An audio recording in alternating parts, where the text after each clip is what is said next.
पुरुषर लक्षण होचंती जे धर्म जानिबो धर्मर पत्नी ना होची मूर्ति।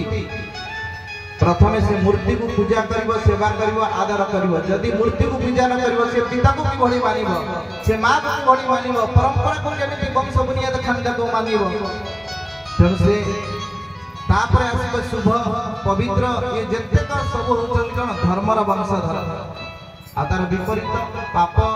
निंदुक अनीति दुर्नीति ये होची सब अधर्म पुरुषर लक्षण। तेणु भगवान निजे ये मनुष्य जगत को पालन करिवा पई दुईटा मार्ग देले। गोटा वैदिक मत श्रौत पंथा आ गोटा होची अश्रौत पंथा। श्रौत पंथार अर्थ होची कोन वेदर विहित कर्म को जो माने करंती वेदर चारोटी शाखा अछि आ तीनोटी नियम अछि। वेदर चारिटा शाखा होची कल्प ज्योतिष एई भली भाबरे वेद को चारि भाग रे विभक्त जो चारोटी शाखा रे विभक्त करा जायछि एवं वेद को जानिबा पाई तीन प्रकार कर्म दिया जायछि। कर्म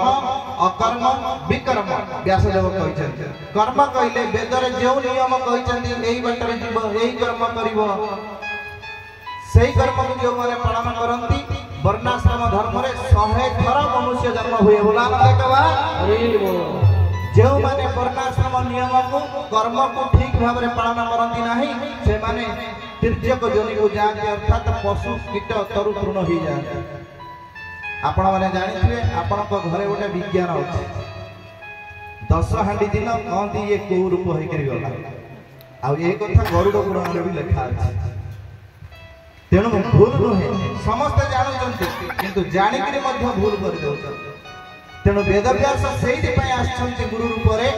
भगवान प्रतिनिधि रूप गुरु रूप व्यासदेव आसी कौन कहते ना ये वेद को कर्म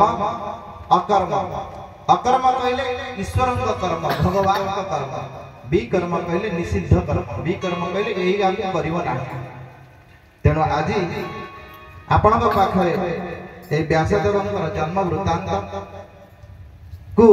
आमे गुरु रूप रे काहे की पूजा करछु गुरु पूर्णिमा काहे की कुआ जाउछ ना भारत वर्ष होचंती आर्यावर्त गुरु परंपरा रो देश। तैतरीय उपनिषद रे कहले प्रथम पिलाटी गुरु पूजा कोठो करूछि मातृदेव भव। मां को गुरु रूप रे मां को देवता रूप रे मान तेबे से पुत्र देश विदेश रे जस रखिबो। गोटे पुओ कोन सारा देश विदेश बुलुची सुख स्वच्छंदता पाई सेठारे गोटे मां कोन सब संपत्ति ता पाई रखिची आ गोटे व्यक्ति कोन सेठी केवल जन्म होई कि सेठी केवल तरड़ी जाउची नष्ट हो जाउची। जो व्यक्ति शाखार आश्रय नउची जो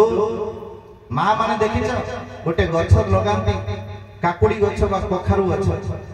जहाँ को शाखा दिया जाए जे शाखा को माने शाखा को अर्थात जे शाखा को माने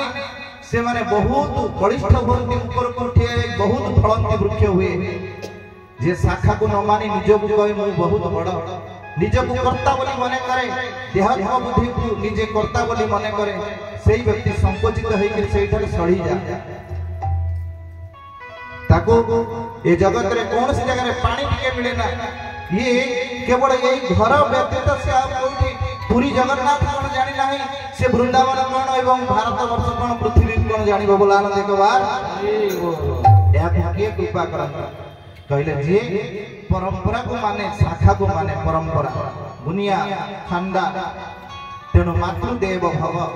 पितृदेव भव पिता को गुरु रूप रे पिता को देवता रूप रे मानंती जे सनातन धर्म। पितृदेव हो आचार्य देव हो आचार्य कहले गुरुदेव कुल जे आसी विवाह व्रत करछनी ताको अवमानना करिवो ना। गोसु विप्रेषु देवेषु साधुषु गो माता ब्राह्मण को एवं अतिथि को साधु मानक केबे निंदा करिवो ना। कले आपण माने तळ आचार्य देव हो आचार्य कहले गुरु देवता रूप रे मानिबो। समस्त तो गोटे माता पिता पाई के जन्म हो जाते किंतु आपण शास्त्र में आपण भारत वर्ष गोटे शिक्षा अच्छी जे जन्म दे दिए मन कर जन्मदात्री जन्मदाता चली गले पिलाटा कौन बंचीबनी ताकू जे लालन पालन करे से जन्मदाता ठारू जन्मदात्री ठारू श्रेष्ठ हो जाए बोला हम देखबार ये हम सनातन धर्म गर्व तेनो जन्मदाता पिता का गुरु को ठारू श्रेष्ठ होचली के शिक्षादाता गुरु करे शिक्षादाता का गुरु होची कौन करिवे शिक्षा देबे केवल खाद्य वस्त्र बासगृह पई एतिकी शिक्षा दे देबे आउ गोटे गुरु होचंदी भगवान जानि पारंती यार हृदय होची मो पई आसक्त अछि तेनो भगवान ताकर प्रतिनिधि नारद भଳି गुरु को